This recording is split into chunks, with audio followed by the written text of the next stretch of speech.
kulanti wacan oo wanaagsan daawadayaal ku soo dhawaada channelkeena xigashada wararka fadlan haddaad nagu cusubtay subscribe noo saar sidoo kalena gambaleelka furo si aad u ogaato warbixinada iyo muuqaalada halkan aan idiin soo gelino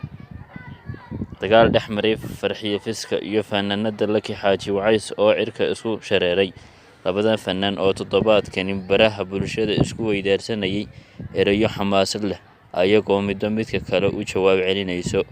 Farxiyo Fiska iyo Lucky Xaaji Wacays oo isku dagaalay waxaan micno sidaas ahi ku fadhiyin balse haddii si kale loo eego wax aad adigu ku caan baxday inuu qof kale kugu yiraahdo anigu igu dayanaya ama koobi igu sameeyay waa laga xumaanayaa